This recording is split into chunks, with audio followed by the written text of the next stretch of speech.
Hey guys, and welcome to the Sleepy Explainer. Close your eyes and imagine the night sky stretching endlessly above you. A soft darkness filled with quiet stars, each one shining from a place so far away that its light began travelling long before you were born. In this silence, there is no sound of engines or voices, only the hum of your own breathing and the faint rhythm of your heartbeat. Tonight, we begin a slow journey together, a gentle exploration of what it means to search for purpose in a universe that does not speak back.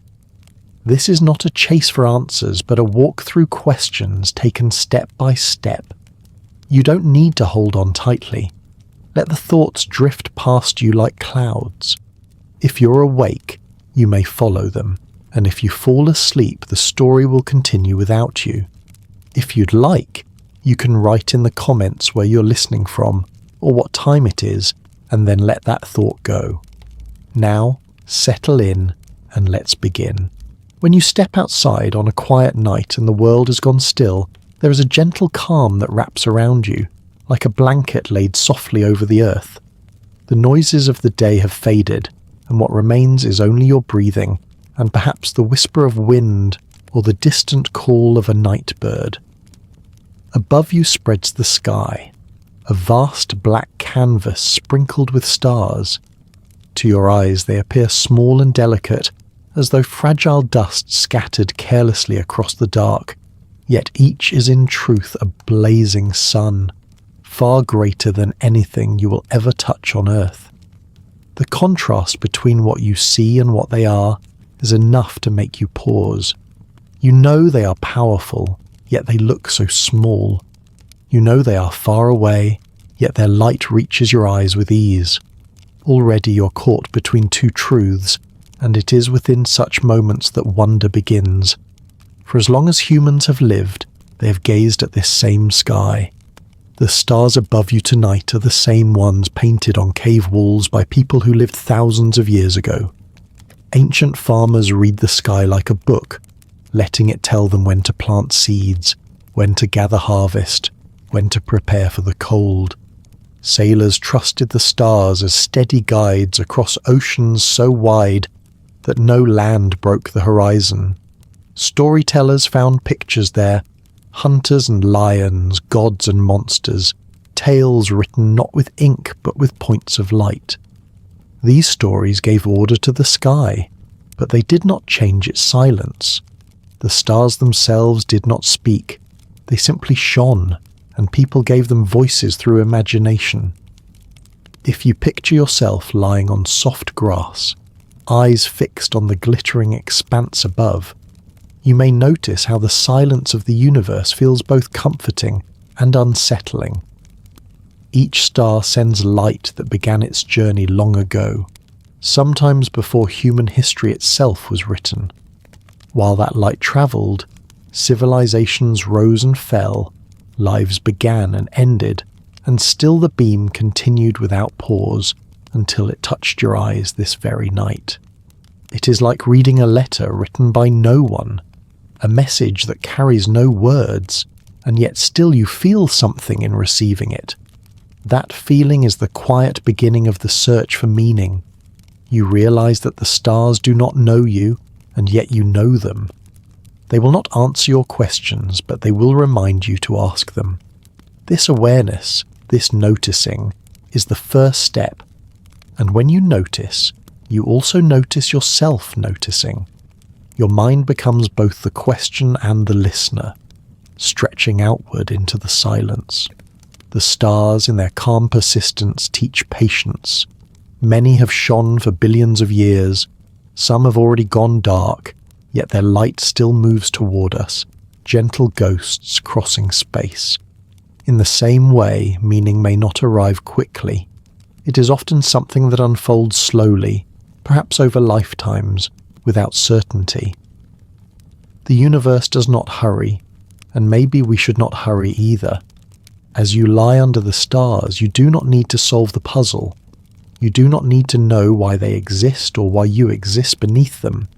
It is enough to breathe slowly, to let the night surround you, to rest in the simple fact that you are part of this vast scene. Your body is here on the earth, steady and warm, while above you stretches something endless. That balance between the immediate and the infinite is the gentle doorway into our journey, and through this doorway we will now step softly, asking the next question. When we talk about meaning, what do we really mean? When we speak of meaning, we're trying to describe something that is both ordinary and mysterious, something so simple that it can be felt in a quiet smile, yet so vast that it has filled libraries and temples with questions. At its heart, meaning is the sense that life matters, that your days are not just a random sequence of events, but part of a pattern that you can live within. To have meaning is to wake up in the morning and feel that what you do has weight, however small, that your presence in the world is not nothing but something. For some, this weight comes from clear direction, a belief in a God, a duty to family, a calling to create, to heal, or to teach. For others, it comes in smaller shapes, in the rhythm of watering a garden, in the warmth of sharing bread, in the quiet pleasure of seeing a child laugh. Both are meaning, and neither is greater or lesser, because both carry that subtle pulse of mattering. You might imagine meaning as a thread stretched across the days of your life. Alone, a single thread can look fragile, easy to break, but woven with others, it forms fabric. Connection is that weaving. When your actions link with someone else's, when your words meet another's ears and change how they feel, you're no longer just one thread. You become part of a pattern that is larger than you, a pattern that could not exist without your part in it. It may be as small as offering kindness to a stranger, or as lasting as raising a family, but in both, the crossing of lives produces something beyond what either could hold alone. And this crossing is where people often sense meaning most strongly, in relationship, in belonging, in knowing that what you do is not only for yourself. At the same time, meaning can be deeply private. It can exist even when no one else sees it. A painter alone in a room, brushing colour onto canvas that no one may ever view, still feels the quiet satisfaction that the act matters.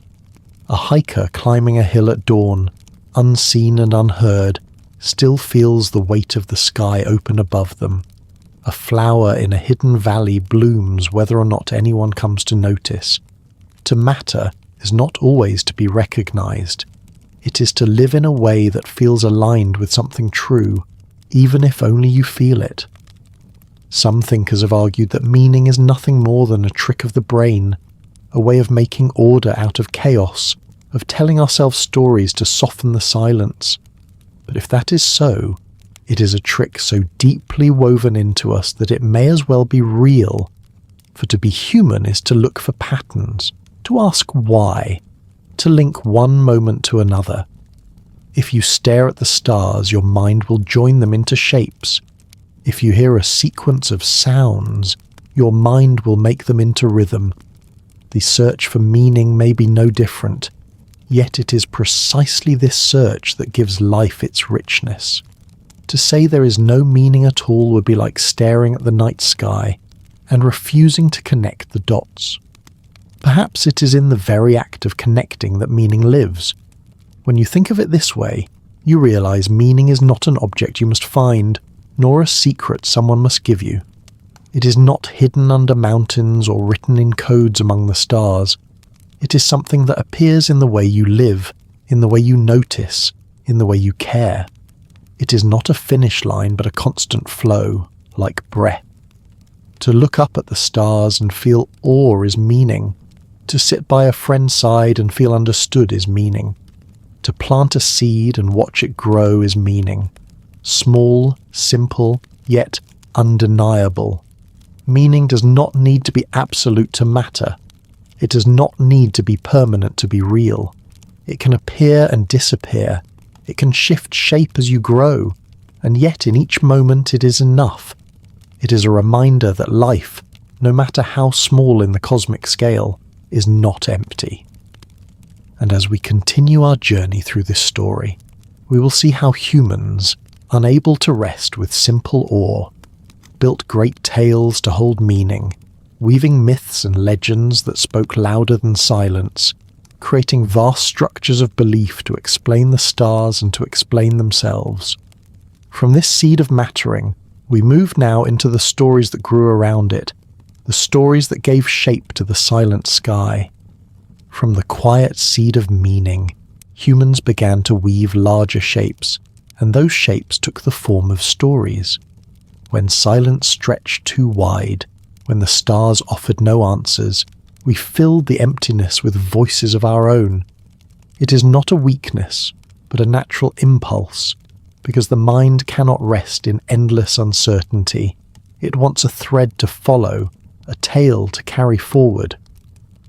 And so, from the earliest nights, people gathered around fires and told stories of how the world began, of who shaped the mountains, of why the rivers run, of where the sun goes when it slips beneath the horizon. These myths were not just decorations for the mind, they were tools for living. They explained storms and seasons, they gave reason to joy and sorrow, they tied human life to the patterns of the sky. Imagine an ancient village watching the moon wax and wane. Without charts, without telescopes, what could they do but imagine the moon as a wandering god, changing shape as it moved through the heavens? That story made the sky familiar. It turned silence into conversation. Across the world, different peoples created different voices for the silence. Yet the impulse was the same, to turn mystery into meaning. In Greece, tales of Zeus and Athena framed lightning and wisdom as the acts of gods. In Egypt, the sun was a god sailing across the sky each day in a boat, fighting darkness so that morning could return. In the Norse world, thunder was the hammer of Thor striking, a reminder of strength and protection. These stories gave comfort because they made the vast and uncaring universe seem close, human-shaped, filled with intention. If the crops failed, it was because a god was displeased. If a child was born healthy, it was because a spirit had blessed the family. In this way, people felt less alone, less at the mercy of chaos. The universe had a voice, and it spoke in the language of story. But it was not only about gods. Stories also explained humans to themselves. Why do we dream? Why do we die? Why do we feel love, or anger, or fear? These are questions that echo loudly in silence, and so people told tales of souls travelling after death, of underworlds and heavens, of heroes who showed what courage looked like, of tricksters who warned of folly, of wise ones who taught humility. In listening, people found themselves reflected, and in reflection they found meaning. These myths were not always believed literally, even by those who told them, but they carried truth in the form of lessons, ways of living, reminders that life was not just random, but shaped by forces larger than the individual. If you imagine yourself in that world, sitting in the dark while firelight flickers on the faces of those around you, hearing the story of how the stars were placed in the sky by a hunter who chased his prey into the heavens, you may notice how the silence feels different. It is no longer empty, it is filled with presence. Even if the tale is not fact, it has weight, and that weight is meaning. The stars remain silent, but you're less alone beneath them. Over centuries, these stories grew into religions, with temples and rituals, with holy books and sacred songs, each offering answers to the silence in its own voice. Some promised order, some promised justice, some promised eternal life beyond the grave. What they shared was the human need to weave purpose from mystery.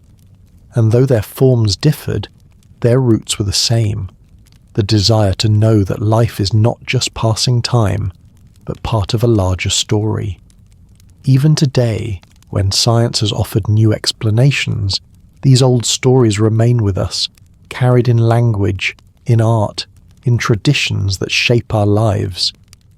They remind us that meaning is not only sought in facts, but also in imagination, in shared tales that bind communities together. As we move forward, we will see how philosophy stepped into this space, how thinkers began to ask whether the stories were symbols or literal truths, whether meaning came from gods or from reason itself. In this way, the journey shifts, but the silence remains, waiting for us to listen in new ways. From the stories told around firelight, there slowly rose another kind of voice, one that did not only repeat tales but asked whether the tales themselves were true. This was the birth of philosophy, the moment when some began to gaze at the same sky and wonder not just what story explained it, but whether the universe had to be explained in the language of gods at all.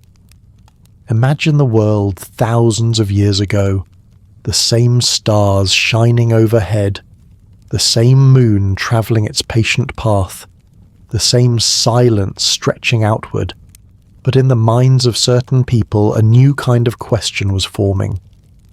What if the heavens were not shaped by gods but by something deeper, some hidden order, some principle that could be known by thought? These early philosophers were not turning away from wonder, they were turning wonder into questions.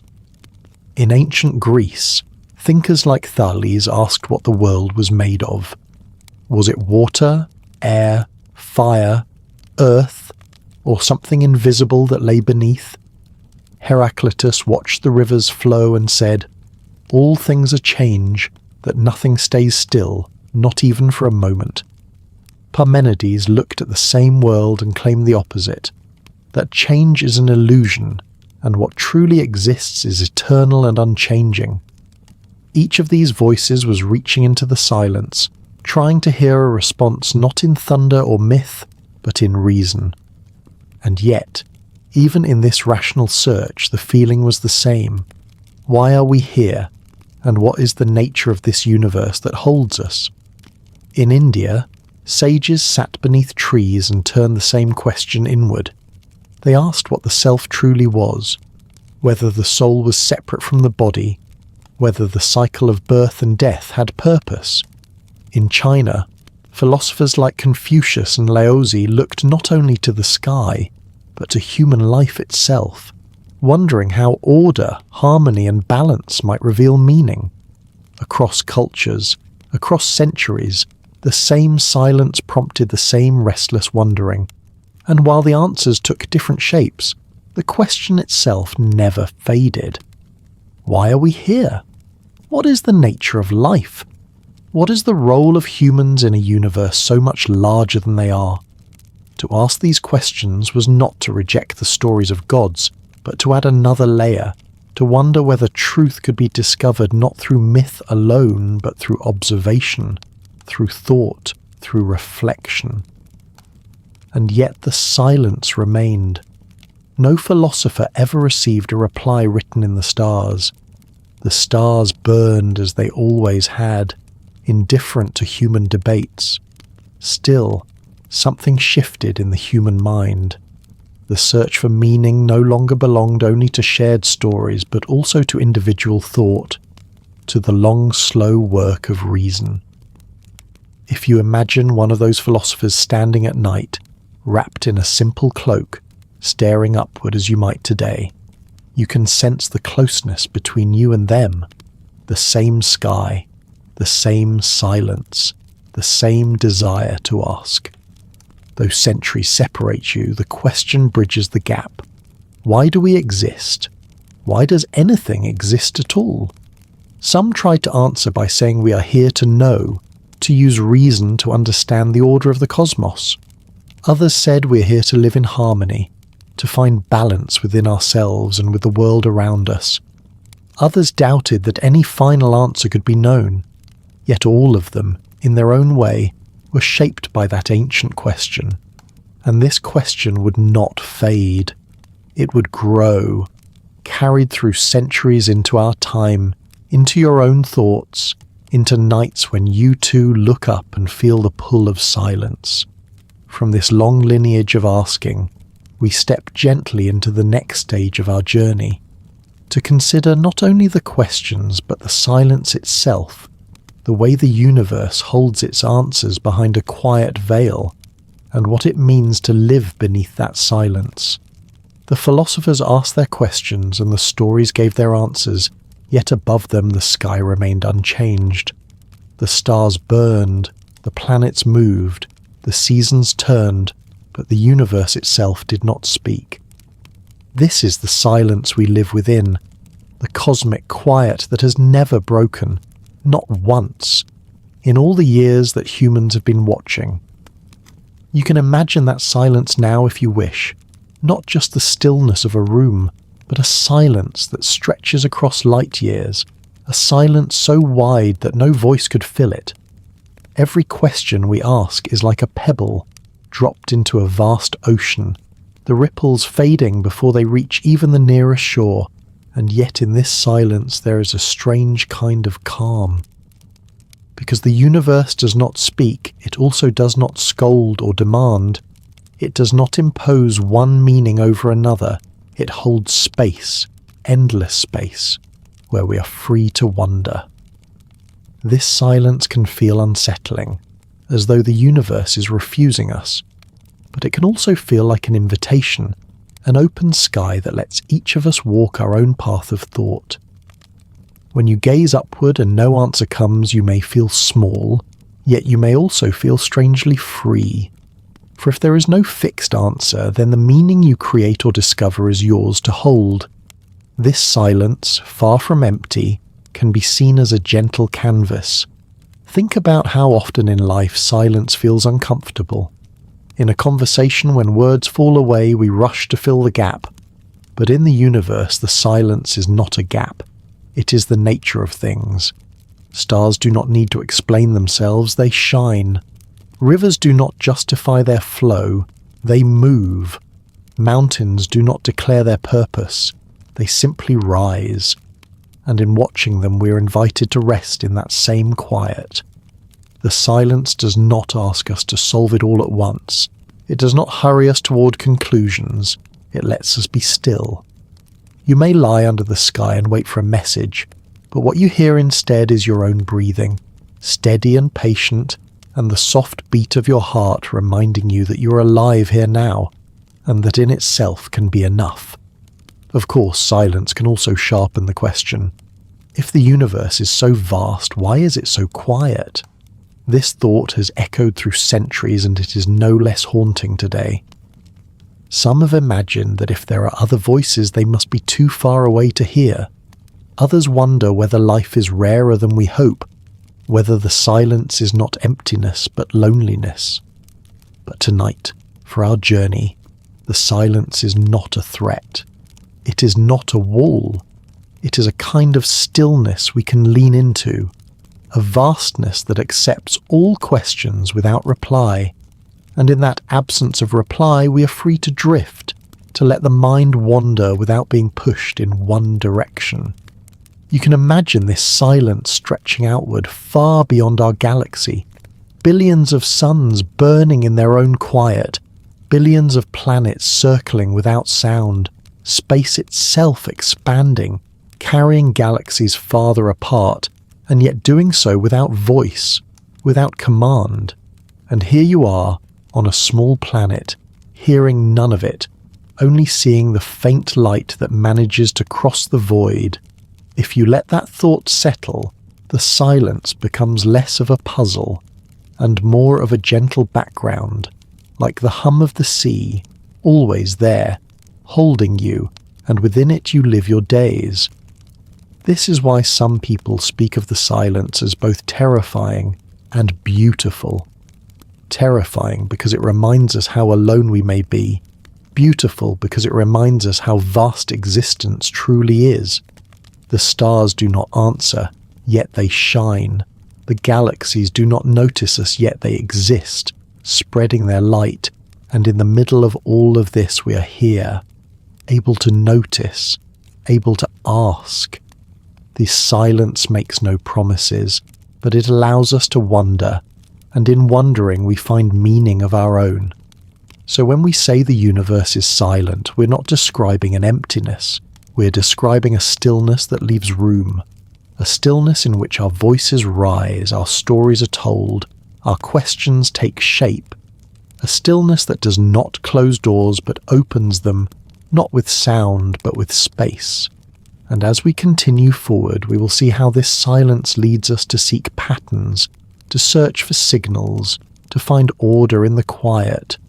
For the silence itself may never break, but the human mind cannot help but try to hear something within it. From the silence of the universe rises the restless activity of the human mind. For even when the cosmos offers no words, our brains are quick to fill the stillness with shapes, signals and connections. It is part of what makes us human, this deep tendency to seek patterns in the world around us, to refuse to let randomness remain random, to join dots even when no lines are drawn. When you look up at the night sky and see stars scattered across the darkness, your mind does not leave them as scattered points. It connects them into bears, hunters, swans, serpents. The patterns are not truly there in the stars themselves. They are creations of the human imagination projected outward, yet once they are made, they feel undeniable. The hunter Orion walks across the sky year after year. The great bear stretches its paws, and the patterns become part of how we navigate and understand the world. This instinct goes far deeper than constellations. You can see it in how we watch clouds drift and immediately spot faces or animals in their shifting forms. You can see it when we hear a creak in an empty house and imagine footsteps, or when we listen to the rustle of leaves and imagine whispers. Our brains are tuned for this, built to notice even the faintest hint of connection, because in our long history it was safer to see too many patterns than too few. If you saw shapes in the bushes and they turned out to be nothing, you simply wasted a moment. But if you missed the pattern of a predator's shadow or the rhythm of footsteps, the cost could be your life. Over generations, this tendency grew stronger until it became inseparable from our thought. Now it appears everywhere, not only in survival but in art, in science, in religion. We look at numbers and search for sequences. We look at history and search for causes. We look at our lives and search for stories.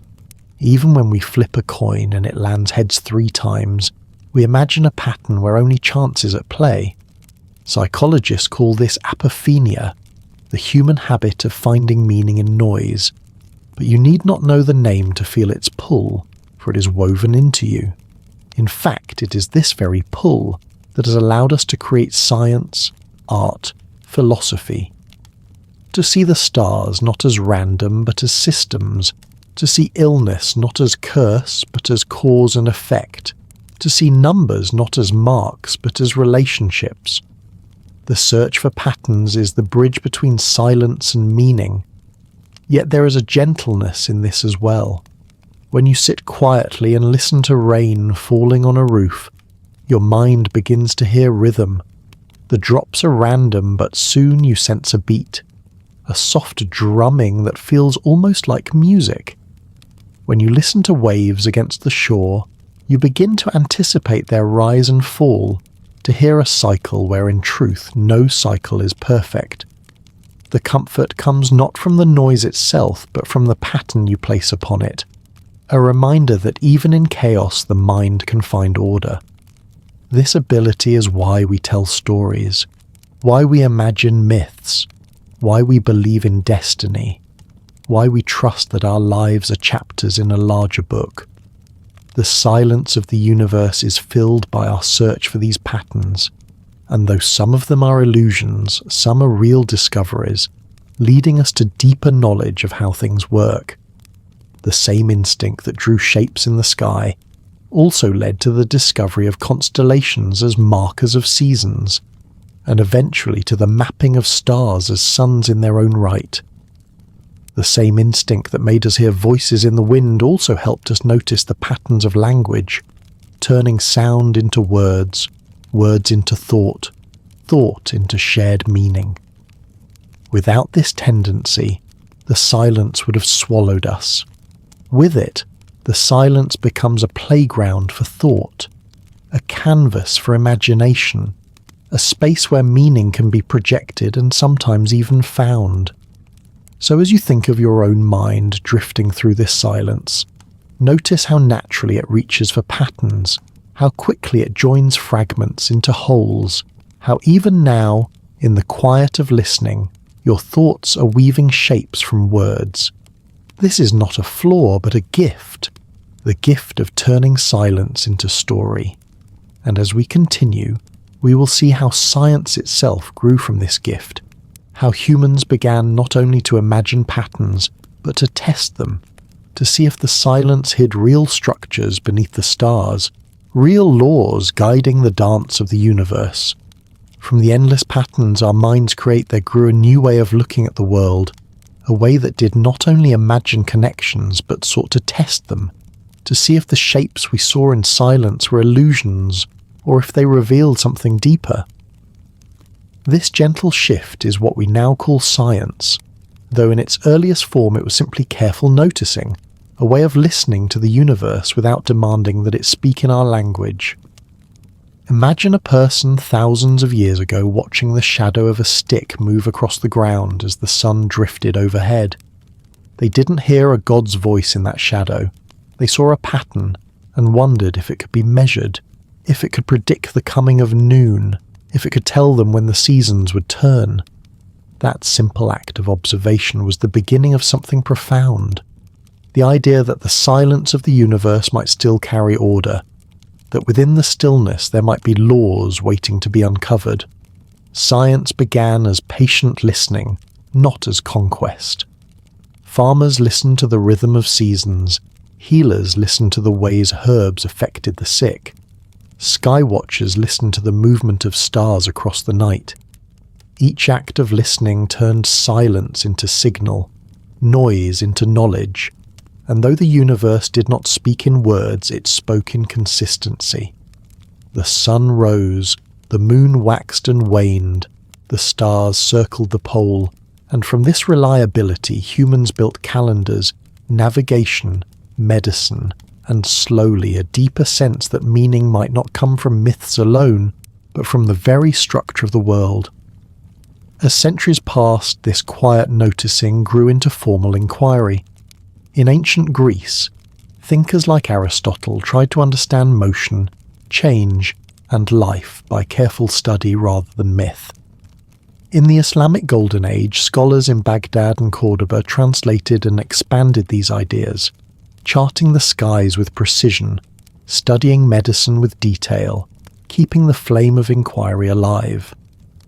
In Renaissance Europe, the telescope was lifted toward the heavens, and suddenly the moons of Jupiter became visible, tiny points circling a giant planet, proof that not all things revolved round Earth.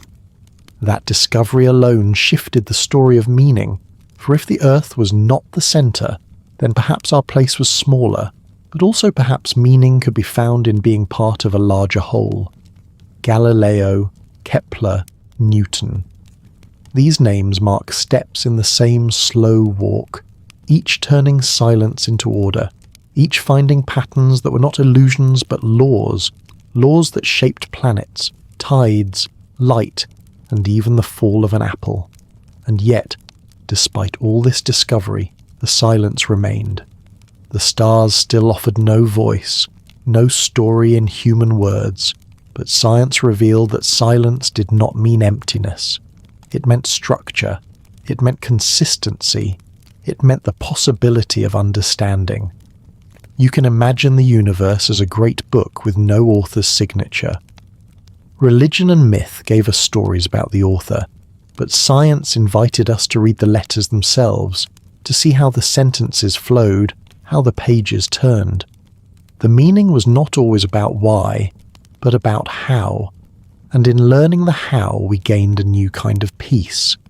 For when you know the cycle of seasons, you can plant with trust. When you know the laws of motion, you can build with confidence.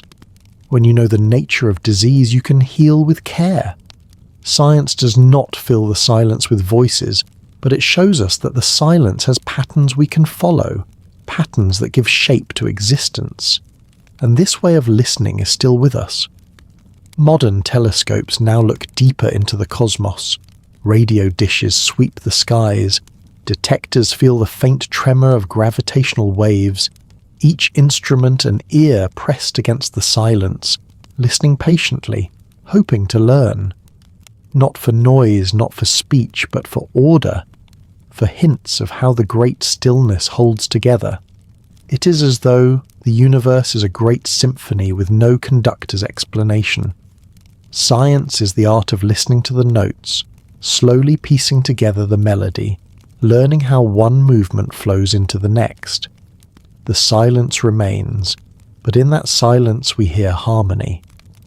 And so from myth, we move to philosophy, and from philosophy we move to science. But the thread is the same, humans seeking meaning in the quiet. Next, we will widen our gaze even more, turning from the tools we use to the scale of what we're studying, stepping back to see just how large this silent universe truly is and how small we are within it. From the patient listening of science, we're invited to take a step back, and then another, until our view of the universe stretches far beyond what the eye alone can hold. The first step is to remember that the stars we see are not small points of light. They are suns, each one enormous and blazing, and most of them so far away that their light has travelled for centuries or millennia before reaching us. The nearest star beyond our sun is so distant that even at the speed of light, which moves faster than anything we know, its glow takes more than 4 years to arrive. That is the closest neighbour. Beyond it lie billions more, spread across the spiral arms of our galaxy, the Milky Way. This galaxy itself is vast beyond comprehension, a disk of hundreds of billions of stars, so many that if you tried to count them one per second, you would never finish in your lifetime. And even this enormous structure is only one among countless galaxies, each containing its own suns, its own planets, perhaps its own questions. Modern science estimates that there are at least 2 trillion galaxies in the observable universe. To even speak this number feels like standing on the edge of a cliff and looking into fog, knowing the drop is far deeper than you can see. When we say we are small, it is not poetry but fact. The Earth, so immense in our daily lives, is a speck compared to our Sun. Our Sun is an average star compared to others in the galaxy. Our galaxy is one among trillions drifting through space. The distances between them are so great that even light, the fastest traveller, takes millions or billions of years to cross. To hold this scale in mind is almost impossible. Our thoughts were shaped by walking across valleys or sailing across seas, not by imagining billions of light years. Yet slowly, gently, we can let the immensity wash over us. We can accept that we are tiny, that we live on a grain of dust circling a modest star on the edge of one galaxy among many. And rather than despair, we can find a strange comfort in this. For our smallness does not erase our existence, it frames it. To be small in a vast universe is to be rare, delicate, unlikely, and in that unlikeliness lies value. Imagine again the scale. The Earth is about 12,000 kilometers across, yet the Sun could swallow more than 1 million Earths inside it. Our galaxy stretches 100,000 light-years wide, yet compared to the cosmic web of galaxies, it is only a single thread. The observable universe is 93 billion light-years across, and yet even this may be only a fraction of what truly exists. Against this backdrop, we are brief, fragile, and seemingly insignificant. But significance is not measured in size. A whisper can carry more meaning than a shout, and a fleeting life can contain more depth than an age of silence. The universe is vast, but in this vastness the human mind has awakened, asking questions, making sense, weaving meaning. That alone is extraordinary. Out of billions of galaxies on one small planet, beings exist who can notice the stars, measure their distance, imagine their origins, and wonder why they are here at all. Our smallness, rather than a loss, is part of the miracle. We are fragile, but we are aware, and awareness may be rarer than any star. So as we unfold this scale gently, let it not be a weight, but a release. You are small, yes, but that smallness means you belong to something immeasurably vast. You're a note in a symphony, not the whole melody, but without your note the song would not be the same. This perspective does not diminish you. It situates you. It shows you that you are part of a larger whole, one that is silent but not empty, quiet but filled with stars. And it is in this silence, across this scale, that the next question emerges, one that has puzzled scientists and dreamers alike. If the universe is so large, if it holds so many galaxies, so many stars, so many worlds, then why have we heard nothing from others? Why is the silence unbroken? This is the question we will now step into, known simply as the Fermi paradox, the haunting puzzle of where everyone else might be. From the vast scale of galaxies and stars, we arrive at a question that seems so simple, yet opens into deep mystery. If the universe is this large, if there are trillions of galaxies each with billions of stars, and if many of those stars have planets around them, then surely some of those planets must be like ours. Surely some of them must carry life, and if life can arise here, why not there? And if life arises in many places, then somewhere among them there should be civilizations far older than ours, with technology far beyond what we know. Yet when we listen, we hear nothing. The skies remain quiet, the stars burn in silence, and no voice ever reaches us. This is the puzzle known as the Fermi question, often called the Fermi paradox, and it asks plainly, where is everyone? The silence of the universe, once only a background to myth and philosophy, becomes here an active riddle. The numbers suggest life should be common, but the evidence suggests it is absent. We are left caught between possibility and emptiness, and the gap itself is haunting. To understand the question slowly, imagine a single galaxy. In our Milky Way alone, there are around 400 billion stars. Many of these stars have planets, and science now confirms that planets are not rare at all, but common, perhaps more numerous than stars themselves. Among those planets, some must fall in the so-called habitable zone, the gentle distance from their star where liquid water could exist, where temperatures are not too hot and not too cold. On Earth, wherever liquid water exists, life finds a way, whether in deep oceans, frozen lakes, or underground caves. If life could emerge here, why not there? Even if life begins rarely, the sheer number of planets suggests it must begin somewhere else. And given billions of years of cosmic time, many civilizations could have arisen long before us. Some could be millions of years older, enough time to travel across their galaxy, enough time to leave signals or traces. Yet when we look, we find none. Radio telescopes sweep the sky listening for transmissions, probes measure faint signals, astronomers search for signs of artificial light or structures, but the silence remains. No broadcasts, no beacons, no evidence of grand empires among the stars. The universe appears empty, or at least unwilling to show itself. Enrico Fermi, the physicist whose name the puzzle carries, once posed it simply over lunch with colleagues. If there are so many stars and the universe is so old, then where is everybody? His question has lingered for decades because it cuts so cleanly. There is no trick in the math. There is no need for exaggeration. It is simply that abundance and silence do not match. Something is missing.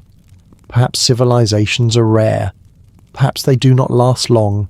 Perhaps they choose not to broadcast. Or perhaps we are too early or too late to meet them. Each possibility opens its own mystery. Some scientists suggest that life itself may be almost impossibly rare, that the chain of events leading from chemistry to consciousness is so delicate that it may happen only once in a universe. Others argue that life may be common but intelligent life, able to build tools and send signals, may be vanishingly rare. Still others imagine that civilizations may flourish but destroy themselves quickly, burning bright for a short while before collapsing, leaving behind only silence. Another possibility is that they are there, but we do not recognize their signals, or they do not wish to be found, or their form of existence is beyond anything we can perceive.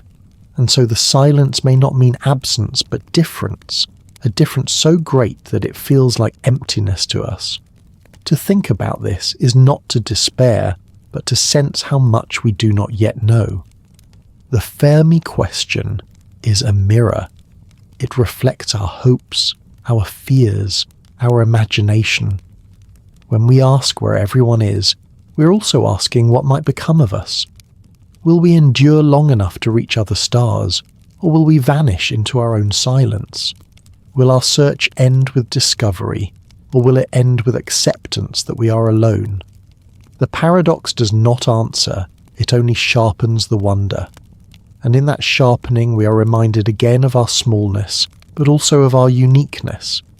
For now, in all the silence, we're the only ones we know who can even ask the question. The stars remain quiet, yet we continue to listen, and perhaps that listening is itself a kind of meaning. For in silence we hear ourselves more clearly. From this haunting puzzle we turn gently back to our own home, to Earth itself, the small blue world where life has taken root in silence, a reminder that even if the cosmos is quiet, here meaning has already begun to grow. From the haunting puzzle of where everyone else might be, we return softly to the one place we know without doubt holds life, our own Earth. This small blue planet circling an ordinary star on the edge of an ordinary galaxy, yet filled with forests and oceans and winds and voices. Against the silence of the cosmos, our world is not silent at all. It hums with the buzz of insects, the songs of birds, the crashing of waves, the laughter of children, the rustle of leaves in the wind. If the galaxy is a vast and quiet sea, then Earth is an island within it, a rare place where silence has broken into sound, where matter has arranged itself into awareness, where meaning has begun to grow. To see Earth from space is to see a delicate sphere wrapped in thin blue atmosphere, fragile and glowing, a single drop of colour floating in blackness. From the surface it feels endless, mountains rising, oceans stretching. But from afar it is small enough to cradle in your palm if you could, and yet within this smallness there is abundance beyond measure. Life in every shape has covered it, from the tiniest bacteria to towering trees, from creatures that swim in darkness to those that soar in light. Earth is not just a planet, it is a living world, and in all the universe we know it is unique. This uniqueness is what makes it precious. Out there among the stars we see no green hills, no flowing rivers, no beating hearts. Perhaps they exist elsewhere, perhaps countless times over, but for now they are hidden. What we know with certainty is here, this one world where silence has blossomed into life. And life is not quiet, it is restless, it is reaching, it is endlessly shaping and reshaping. On this earth, atoms became cells, cells became organisms, organisms became minds, and minds became storytellers gazing back at the sky. This silence of the universe has been interrupted here by voices, by questions, by meaning. You can imagine Earth as a lantern lit in the dark, a single warm glow surrounded by endless night. It is small, yet it shines. And though we may not know whether other lanterns exist, the light of this one is enough to remind us that meaning is possible even when the universe seems indifferent. To walk through a forest is to be surrounded by this miracle. Every tree has drawn light from the sun, every leaf has turned silence into sugar and breath, every bird has woven its life from air and seed. To stand by the ocean is to hear the planet breathing in waves, a rhythm older than our species, a reminder that Earth is alive in ways that go far beyond us. To look into the eyes of another human being is to see a spark of awareness, a reflection of yourself, proof that life is not solitary but shared. These are not small things, they are immense, because in the quiet of the cosmos they are rare. Earth is not only our home, it is our evidence that meaning can exist, that silence can be filled, that emptiness can give way to presence. The astronauts who first saw Earth from space often spoke of what they called the overview effect, the sudden awareness of how fragile and interconnected our planet is when seen against the void. From the surface we see boundaries, nations, divisions, but from space it is one sphere, one fragile island of blue and green. They described it as beautiful but also as sobering, a reminder that this is all we have and that its life is precious. In the context of the Fermi question, this perspective deepens. If the universe is silent, if no other voices call out across the stars, then perhaps we're not only rare but temporary. Perhaps we are guardians of something that may exist nowhere else. This thought does not need to burden us. It can also be a call to gratitude. For even if we are alone, what a wonder it is that life has happened here at all, that silence has given rise to song, that stillness has produced movement, that emptiness has become awareness. The quiet earth is not quiet in the same way the universe is. Its quiet is filled with subtler sounds, the whisper of wind in grass, the trickle of streams, the heartbeat within your chest.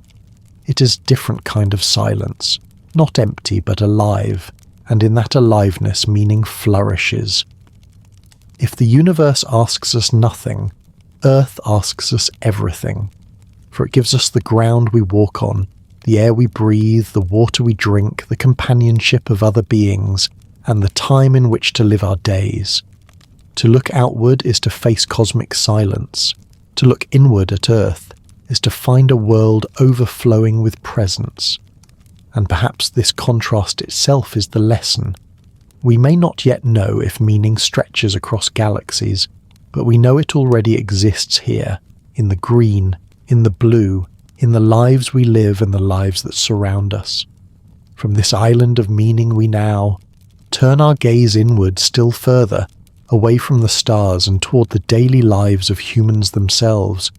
For while Earth as a whole hums with life, each person within it also searches for meaning, not in galaxies or in planets, but in the simple details of their days, and it is to this personal level, the meaning in ordinary life, that we will now gently move. You do not need to stand beneath galaxies to feel it. You can feel it in the warmth of a morning sun on your face, in the aroma of bread baking, in the laughter that escapes unexpectedly during a simple conversation. These small experiences may not answer the great cosmic questions, but they carry meaning in the most direct way because they remind us that life is not only about scale, it is about presence. Meaning in daily life can come from routine, the gentle rhythm of tasks repeated, like watering a plant, folding clothes, preparing a meal. To some it may seem ordinary, yet it is within these ordinary acts that we often feel grounded, connected, part of something steady. A teacher guiding a child through letters, a worker shaping wood into furniture, a friend listening to another's troubles. Each finds meaning not in grandeur but in contribution. These contributions may be unnoticed by the wider world, yet they ripple outward quietly, affecting lives in ways we may never see. There is a calm truth in this. Meaning does not need to be vast to be real. We might think of meaning as something grand and final, but in daily life it is more like threads woven through hours. To share a meal with someone is to affirm that connection matters. To care for an elder is to show that memory matters. To write down a thought in a notebook is to remind yourself that reflection matters. These are not the kinds of things that echo across galaxies, but they are the kinds of things that build lives. And when you look back across days or years, it is often these details that stand out more than any abstract theory. A small kindness, a smile, the moment you are understood without needing to explain. These are pieces of meaning that no silence can erase. Daily life also offers meaning through rhythm. The rising and setting of the sun, the pattern of weeks and seasons, give shape to our time, and in following these rhythms we feel connected to the larger order of Earth itself. Farmers planting seeds, students learning lessons, families gathering at evening tables, all are carried by rhythms greater than themselves. And even in solitude, there is meaning in keeping rhythm, in breathing steadily, in walking paths familiar to your feet, in noticing how the same tree changes across months. In these simple continuities, life feels more than random. It feels like a story unfolding. Even suffering in daily life can shape meaning. When people endure difficulty and still rise each morning, when they face illness, loss or challenge yet continue to care, to hope, to love, they show that meaning is not destroyed by silence, it is revealed in response to it. A life without difficulty might seem ideal, but often it is within difficulty that purpose is felt most strongly.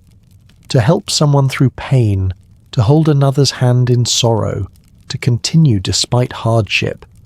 These moments may be heavy, but they are rich in meaning because they show what truly matters. So while cosmic silence leaves us without clear answers, our days are filled with quiet meaning. It does not require vastness, it requires attention. To notice the taste of fruit, the colours of a sunset, the sound of rain against windows, the trust in another's voice, is to see that life itself is already offering meaning. The universe may remain silent, but the earth and our daily lives speak in their own way, not in words but in experiences.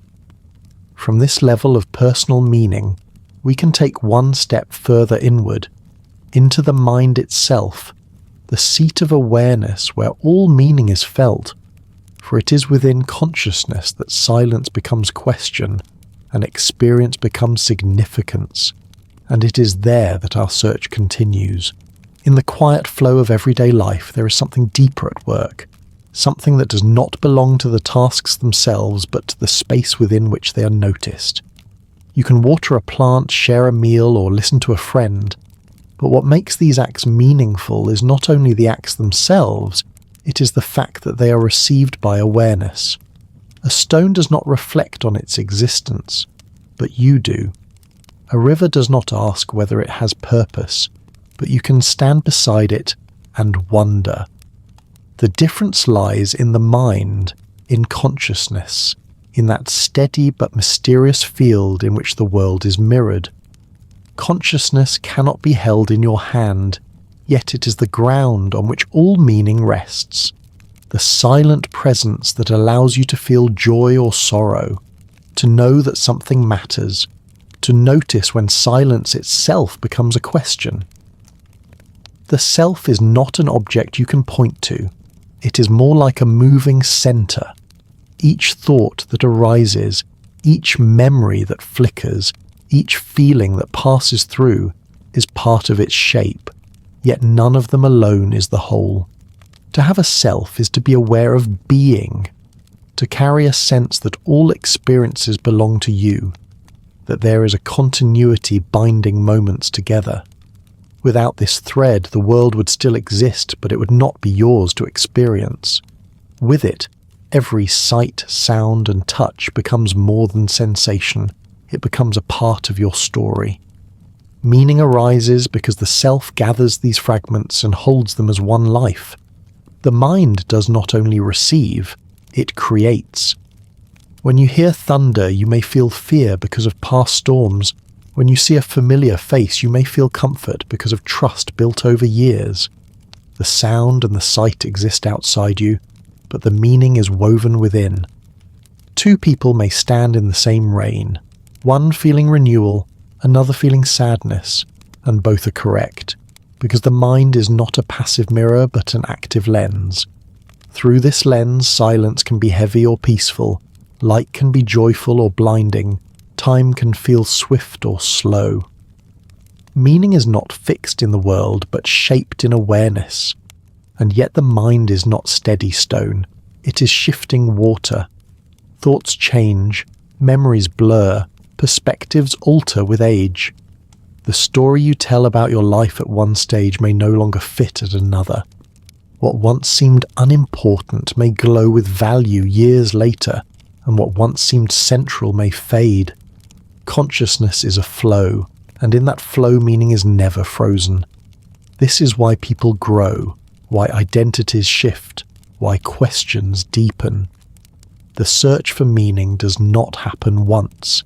It happens continuously, carried by the mind as it evolves. Some seek to explain the mind by tracing neurons and synapses, others by describing states of awareness, and others simply by living through them without analysis. None of these approaches diminishes the mystery, for in the end, the most direct fact is that you are aware right now. You're not only hearing words, you're knowing that you are hearing them. That small doubling, that awareness of awareness, is the heart of consciousness. It is what allows you to step back and ask, what does this mean? Why does this matter? How do I live? Inside this awareness exists a vast inner space. Memories spread like constellations connected by invisible lines. Feelings shift like weather, sometimes bright, sometimes heavy, yet always moving. Imagination stretches like galaxies, carrying you to places that may not exist but that still shape your choices and your hopes. This inner space is where the universe outside is reflected, interpreted, and given significance. And though each self is small compared to the cosmos, within each self the cosmos is mirrored and questioned. That is why meaning is inseparable from the mind. Without it, the stars are only fire, the earth only stone, daily life only motion. With it, everything becomes more, everything becomes part of a story. But this inner flame is delicate. It depends on the body, on breath, on the fragile continuity of life. Awareness can flicker, weaken, vanish. To be conscious is to stand on the edge of silence, held up by the most intricate balance. And it is here that the next step in our journey takes shape. For to understand why meaning matters, we must also recognize the fragility of the life that sustains it, and see how impermanence itself gives weight to every moment. Life is delicate in ways we rarely stop to notice, yet this delicacy is what makes it so precious. The body that carries you through the world depends on countless small balances, organs working together, breath drawn in and out without pause, blood moving quietly through hidden pathways, all of it continuing without your command and all of it vulnerable to change. A small shift can weaken it, a sudden turn can end it. When you look at the natural world, this fragility is everywhere. Blossoms open and fall within days. Birds migrate with effort only to rest for a moment. Insects live out entire lifetimes between two seasons.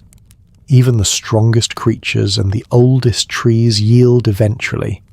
To exist is to be temporary, and it is this very temporariness that sharpens the sense of meaning. If life stretched endlessly, perhaps moments would lose their depth, but because they cannot last, they glow brighter. A morning sunrise is beautiful because it fades. A song moves us because it ends. A shared moment with someone dear matters because it cannot be repeated in exactly the same way again.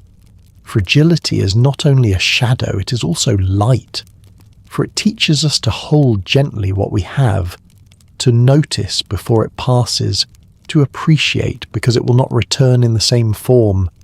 You may think of generations that have lived before you, whole lives filled with work, love, hope and struggle. now reduced to stories and traces. Their impermanence can feel sobering, but it also makes your own present more urgent, more vivid. If days are limited, then what fills them matters more. If your time is brief, then your choices carry weight. This truth is not meant to be heavy but clarifying, a reminder that the search for meaning is not an abstract game, but a response to the fact that nothing is guaranteed. Across cultures, people have turned this recognition into rituals and beliefs. Some promise continuance after death. Some honour the memory of ancestors so they are never entirely gone. Some create art to hold beauty past its moment. Each is a way of answering the same reality, that life is fragile, and that fragility makes it valuable. You also see it in how we respond to one another. Knowing that each person is as vulnerable as you creates empathy. For when you see someone in pain, you know it could just as easily be you, and so you reach out, you protect, you comfort. These acts gain their power because life is delicate. If it were indestructible, we would not need to care, but because it is not, we are moved to tenderness. Even when a life ends, the meaning it carried does not disappear. It continues in the memory of others, in the influence it left behind, in the ways it touched the world. Fragility, then, is not weakness, but the condition that makes meaning possible. The universe may be ancient and vast, but our time is brief, and it is within that briefness that urgency, love, and purpose arise. Out of silence comes a fleeting voice. Out of impermanence comes depth. Out of fragility comes care. And from this awareness, the search naturally expands beyond the self, toward the ties that hold fragile beings together, for it is in connection with others that meaning often finds its strongest expression. When we recognize how fragile life is, it becomes clear why connections with others feel so vital. For it is in those connections that the weight of existence is lightened and multiplied. One life by itself can seem small, but when joined with another it expands, and when joined with many it becomes part of something enduring. Meaning often arises not in solitude, but in the bonds we weave, in the presence of others who remind us that we are not alone in the silence. Love is the clearest example, not only romantic love, but the broad sense of caring deeply for another, placing their well-being beside your own. To love is to extend the boundaries of the self, to feel joy in another's joy, to feel sorrow in another's sorrow, and in this shared movement meaning becomes stronger than it could ever be in isolation. Friendship too carries this quiet power. A friend listens when you speak, remembers when you forget, stands near when life feels heavy, and these simple acts transform ordinary days into something larger. The laughter of companionship, the comfort of being understood, these are not small pleasures, but deep affirmations that your life matters because it matters to someone else. Community stretches this further still. A group gathered for work, for celebration, for mourning, for worship, each individual carrying their own fragility yet together creating resilience. Festivals, traditions, shared meals, even simple cooperation in tasks, all of these weave meaning across many lives at once. You may think of people raising a building together, or singing together, or simply gathering in a marketplace. None of them alone could create the whole, but together something more is formed, something that outlasts any single person. Meaning becomes collective, held not only within you but between you and others, stored in the space where lives intersect. Connection also extends across time. Parents care for children. Children remember parents. Ancestors are honoured long after they're gone. Each link carries forward meaning, as if weaving not only between people now living but between generations. The fragile thread of one life is tied to another, so that even when one breaks, the fabric holds. This continuity is why cultures preserve songs, stories, names, rituals. They are vessels of meaning carried from past to present, ensuring that no life is lived entirely alone. In these connections, people find strength against the silence, for while the universe offers no reply, the voices of others answer, sometimes gently, sometimes with laughter, sometimes with tears. The presence of others also challenges us, stretches us, deepens us.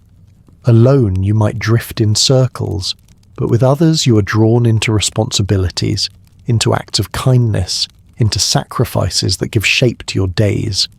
To raise a child, to care for the sick, to work toward a shared goal, each pulls you beyond your own boundaries, and in doing so affirms that meaning is not only within but between. Connection asks us to grow, and in growing we discover new layers of purpose. Yet connection is not always easy. Misunderstandings arise, conflicts flare, distances widen. But even in struggle meaning is present, for conflict reminds us that bonds matter enough to be strained, that we care enough to try, to repair, to begin again. Loneliness, too, while painful, points to the importance of connection, because in its absence we feel the weight of its value. The longing to be known is proof of how deeply connection shapes meaning. When you think of your own life, it is often these ties that define it most strongly. You may forget details of places or objects, but you remember who stood beside you, who comforted you, who shared your joy. Connection is the thread that runs through memory, binding scattered days into a coherent story. To say that life has meaning is often to say that it has been shared, that in your fragile time on this fragile planet you are not alone. And as we continue forward, beyond the bonds of community and love, we can see how even with these connections, humans still feel the pull of something greater, a desire to reach outward toward the infinite, to find meaning not only between people, but in the vast unknown beyond.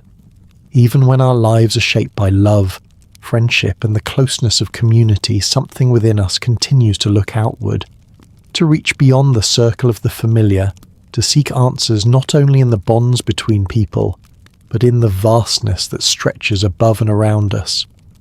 This impulse is not born from dissatisfaction with what is near, but from the sense that what is near must somehow connect to what is far. You can feel perfectly content in daily life, yet still glance at the night sky and feel the stirring of a question larger than yourself. Why are there stars at all? Why is there something instead of nothing? Where does all of this come from, and where does it lead? This reaching for the infinite is as old as humanity, and though we live small lives measured in decades, our minds drift towards scales measured in ages, distances that light itself struggles to cross. We cannot help it, for consciousness does not stop at the boundaries of the body. It stretches outward, painting patterns across galaxies, imagining stories that extend beyond our span. The pull of the infinite can be seen in religion, in philosophy, in science, in art. When people prayed to gods in the heavens, they were not only seeking protection, but also linking their fragile lives to something eternal. When philosophers asked about the nature of existence, they were not only puzzling, but trying to tie fleeting thought to timeless truth. When scientists pointed telescopes to the skies, they were not only measuring, but also listening for whispers from the infinite. Even artists who paint or write often aim to capture what feels larger than words, as if their work might open a window into the vastness beyond the ordinary. All of these are expressions of the same yearning, the same sense that the meaning found in daily life, though real, is part of a greater whole waiting to be glimpsed. Why does this yearning arise? Perhaps because we are aware of our own limits. We know life is short, we know Earth is small, and in sensing these boundaries we instinctively wonder what lies beyond them. The horizon invites us to walk farther, the night sky invites us to think longer, the silence invites us to imagine. There is a paradox here. Even while knowing we are brief and tiny, we cannot help but ask infinite questions. And though these questions may never be answered, the act of asking them shapes us. It stretches our minds, humbles us with scale, yet uplifts us with possibility. To ask about the infinite is to step beyond survival, beyond routine, into wonder itself. You can feel this pull when you stand at the edge of an ocean and imagine what lies beyond the horizon. You can feel it when you gaze into the stars and imagine other worlds, other beings, other stories unfolding far away. You can feel it when you contemplate time not as days or years, but as billions of years, epochs during which stars are born, live, and die. Even if you return after such thoughts to the simple tasks of life, something lingers, a sense that those tasks are part of a much larger story. Meaning is found not only in the closeness of connection, but in the openness of vastness, not only in what is shared, but in what is sought. This pull toward the infinite does not mean abandoning the near, it means holding both. To care for your loved ones while wondering about galaxies, to enjoy a meal while pondering the beginning of the universe, to walk familiar streets while dreaming of distant worlds. This is what it means to live as a human being, small in scale yet vast in thought, fragile in body yet infinite in imagination. The search for meaning unfolds in both directions at once, inward toward the self and outward toward the cosmos, and neither cancels the other. The love of a friend and the awe of the stars are not opposites, but partners in the same journey. So even while we live small lives, we reach for larger answers. The silence of the universe does not silence the question. If anything, it strengthens it. And in this dual movement, cherishing what is near while seeking what is beyond, we come to the heart of the search for meaning. It is here that different answers begin to take shape, answers born from religion, from philosophy, from science, from personal reflection, each offering its own way of bridging the fragile and the infinite. These possible answers are where we turn next, exploring not to close the question, but to see how humans across time have tried to live within it. When we feel the pull of the infinite, we naturally begin to form answers, not one single answer that satisfies all but many different ones that reflect the paths people have taken across history. Some answers are religious, pointing to gods or spirits or creators who give life a purpose beyond itself. In these views, the universe is not silent but filled with intention, and our role is to live in harmony with that intention, whether through worship, ritual, compassion, or duty.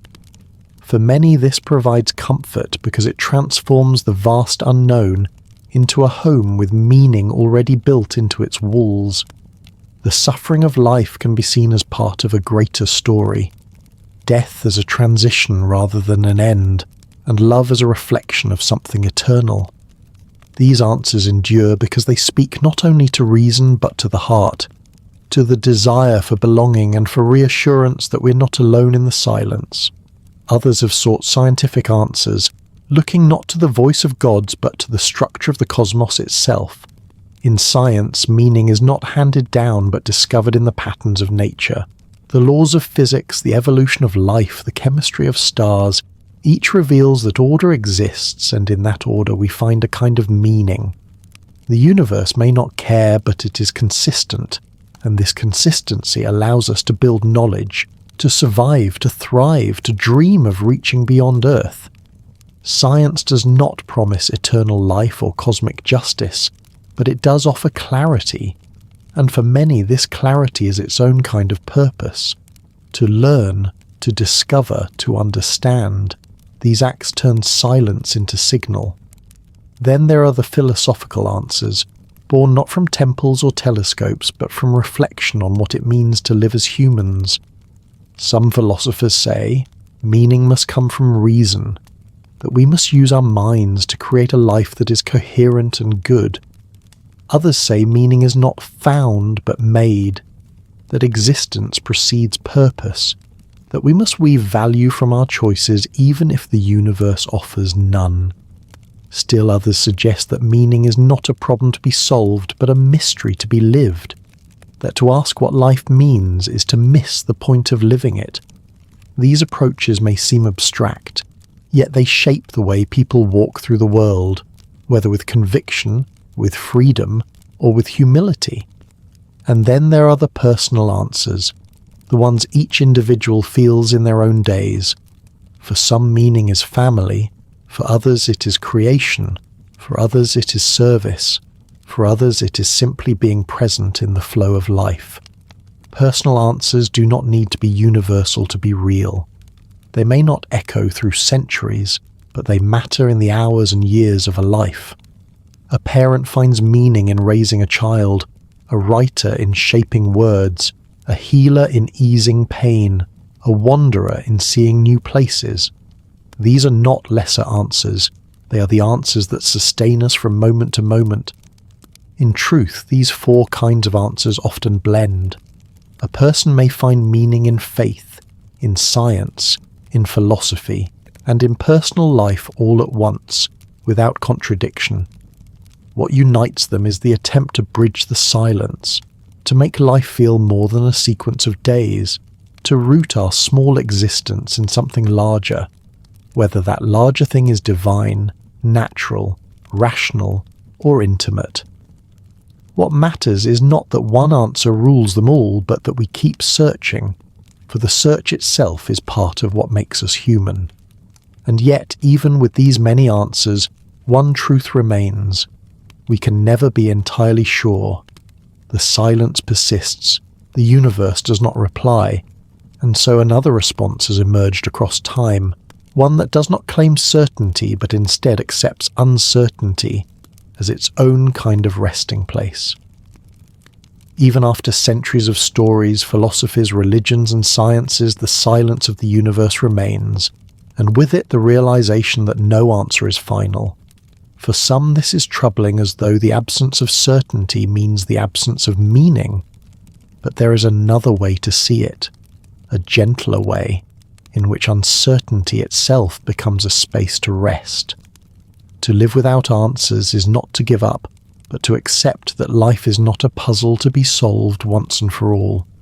It is to understand that questions can be companions, that not knowing can be a kind of freedom, that the mystery itself can be a place of peace. When you look at the sky and ask why, you may not receive a reply, but the act of asking opens your mind to wonder. When you think about death and what comes after, you may not find a conclusion, but the awareness of impermanence can make you cherish the present. Uncertainty, rather than a void, can be a cushion, softening the need for finality, and allowing you to drift with openness instead of grasping for closure. Consider how often in daily life uncertainty coexists with meaning. You do not know how long a friendship will last, but while it endures, it is real. You do not know if tomorrow will bring joy or hardship, but today has its own richness. You do not know if your work will be remembered, but in the moment of creating it, you feel purpose. The lack of certainty does not erase these experiences, it heightens them, reminding you to notice while they are here. To live without answers is to acknowledge that not everything must be resolved to be worthwhile. A melody does not need to explain itself, it is enough that it is heard. A sunrise does not need to declare its reason, it is enough that it glows.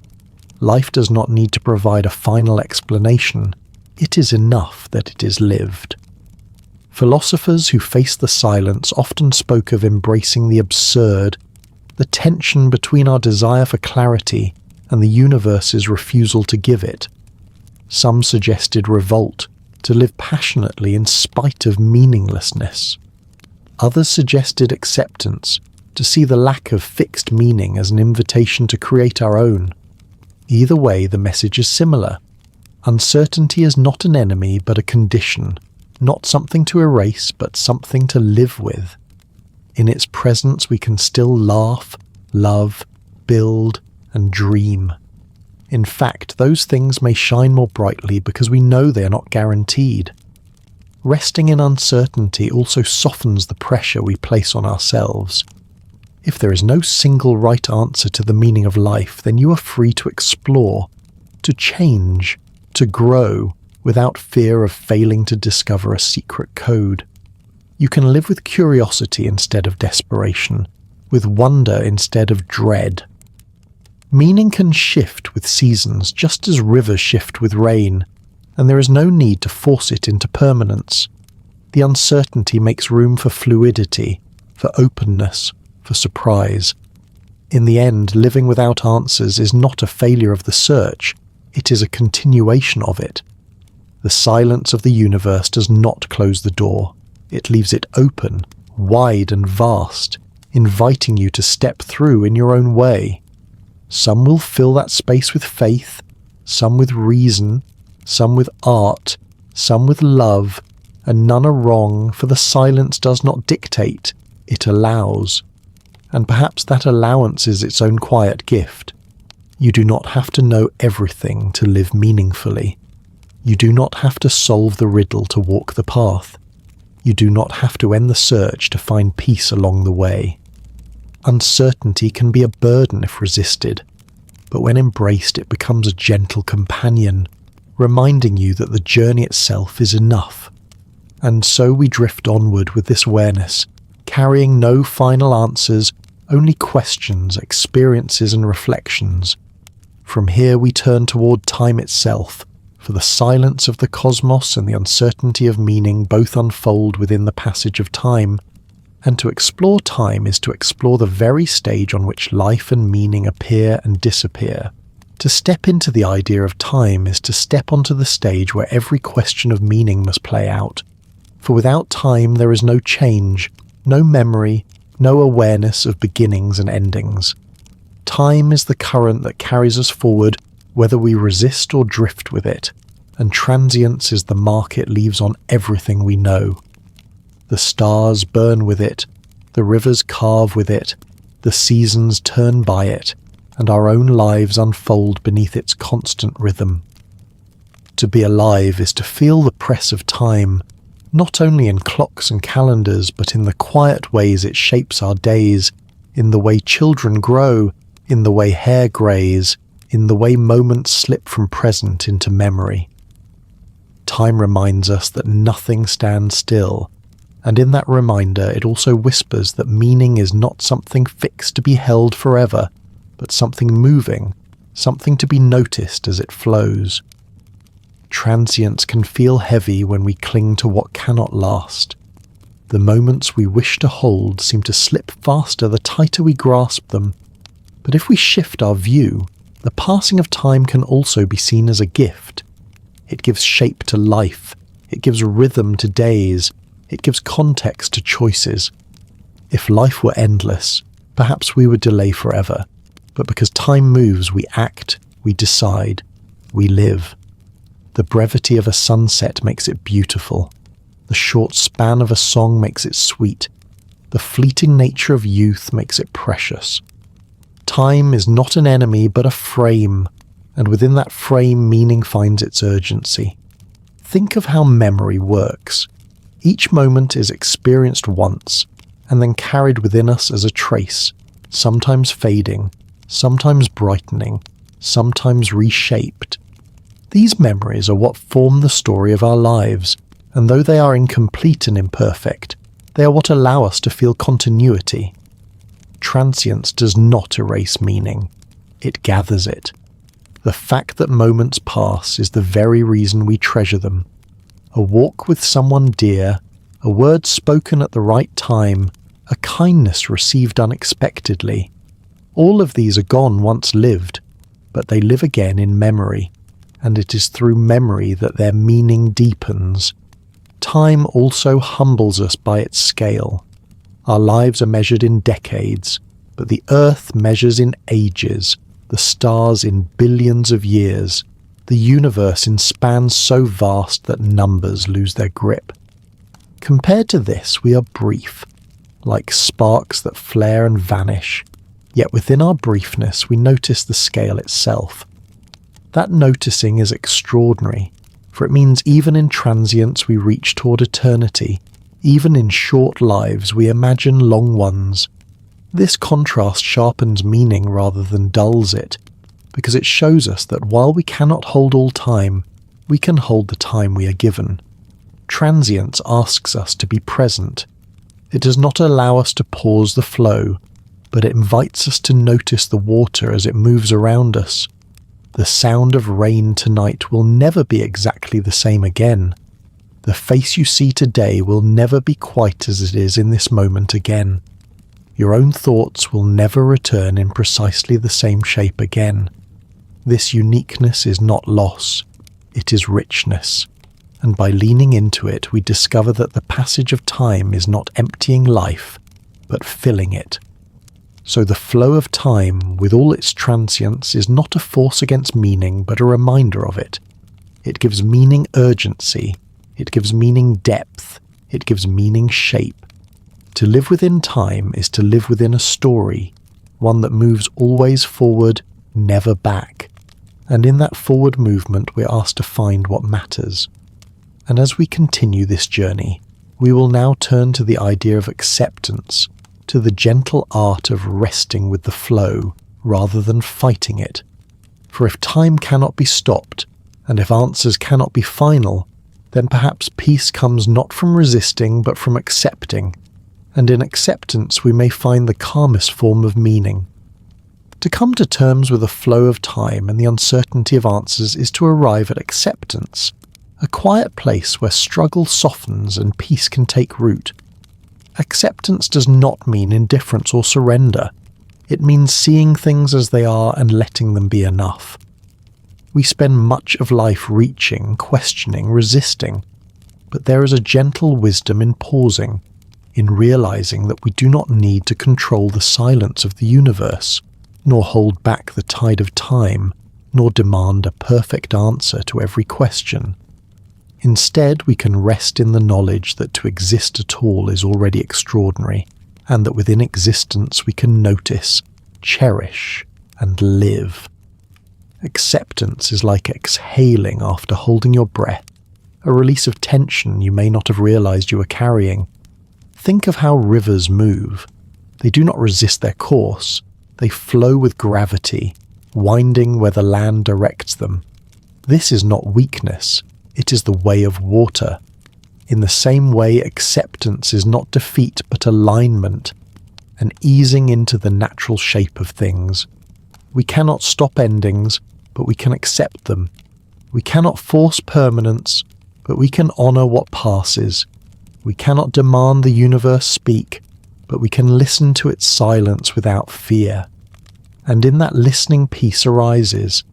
Acceptance allows us to live more fully in the present. When we stop fighting for what cannot be, we make room for what is. A simple meal becomes more nourishing, a conversation more meaningful, a walk more alive. Even pain, when accepted, softens. It may not disappear, but it loses the sharpness of resistance. By saying yes to reality, we create space for calm. This acceptance also extends to ourselves. We spend years measuring who we are against who we wish to be, comparing, judging, striving. But there is peace in accepting the self as it is, imperfect yet worthy, fragile yet meaningful. To accept yourself does not mean to stop growing. It means to stop punishing yourself for not being finished. Growth continues, but from a place of kindness instead of struggle. And when you accept yourself, you also become better able to accept others, to see their flaws not as threats, but as part of the same human condition. This shared acceptance deepens connection, turning relationships into spaces of peace rather than competition. Acceptance does not erase mystery, it makes room for it. The silence of the universe remains, but instead of feeling abandoned by it, we can feel cradled in it. The flow of time continues, but instead of fearing its passage, we can see it as the rhythm of life.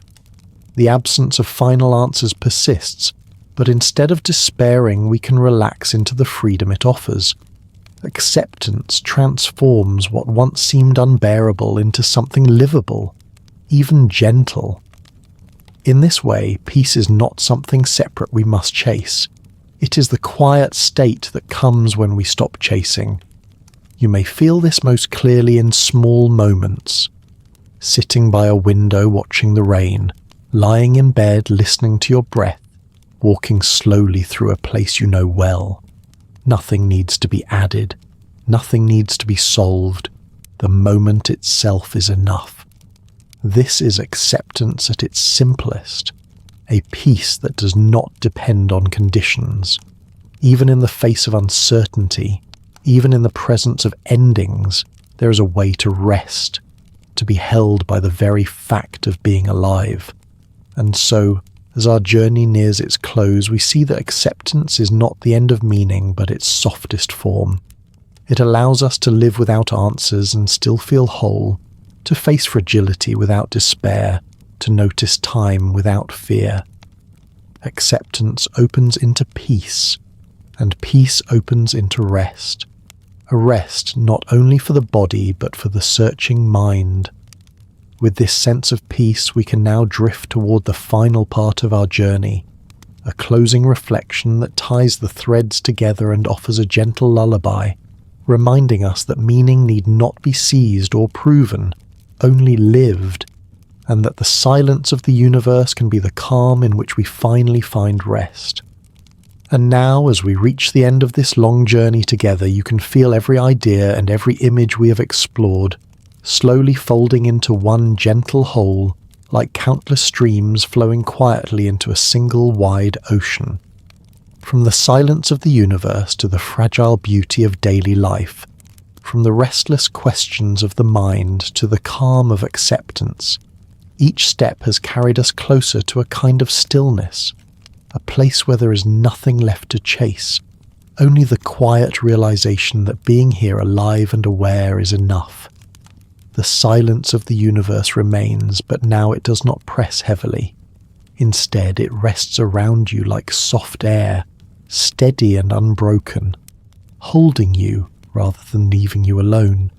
It is no longer a void to be feared, but a cradle in which every breath, every thought, every heartbeat can settle.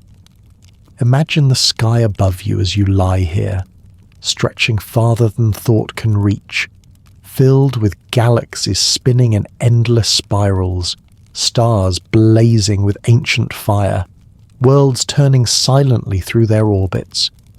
Imagine the great distances, the billions of years, the immeasurable spaces, and then return to the simple fact that you're here now, small in measure but vast in awareness. Awareness is its own form of light, and it shines even in silence. The stars may not explain themselves, the universe may not whisper its reason, yet your ability to wonder is already meaning enough. Every time you notice beauty, every time you share love, every time you feel the weight of time and still choose to live, you are answering the silence in your own way. That answer does not need to last forever. It only needs to be true in the moment you live it. As your breath slows, you can let these thoughts become lighter. They do not need to stay sharp. They can fade like mist, drifting slowly away as your body grows heavier, as your eyes soften, as the rhythm of your heartbeat merges with the rhythm of the world around you. Every breath is a tide moving in and out, carrying you deeper into calm. There is no need to solve the mystery tonight. The universe is not a riddle waiting for you to unlock it. It is a song, and you are part of its melody simply by existing. The silence that surrounds you is not empty space, but a kind of music too deep and slow to hear. And as you lie here, you're already within it, already being carried by it. Think of those who came before you, standing under the same sky, wondering the same things, finding their own ways to rest. Their lives have ended, but their questions continue, and now you hold them for a while. Soon they will pass to others after you. This chain does not need an answer. It is enough that it continues. You are part of something vast, not only the stars above, but the countless lives that have gazed at them, loved beneath them, slept beneath them. To know this is to know that you are not alone, even in silence. The universe does not speak, but the presence of others who have shared your questions speaks through time, and their quiet echoes are with you now. So let yourself rest. You do not need to cling to meaning. You do not need to hold tightly to the day. Let the weight of questions slip from your shoulders. Let the silence become your blanket. Let the stars above become lanterns glowing softly in the dark. Let the earth beneath cradle you like the smallest and kindest of beds. You're safe here, you're enough here, and you're allowed to let go. As you drift into sleep, the silence will remain, humming gently, carrying you onward like a slow river through the night. And in that flow, you can rest without effort, trusting that meaning is not something you must solve, but something already present in the simple fact that you are alive, that you are breathing, that you are here. Now close your eyes, release the day, and let the silence of the universe sing you to sleep.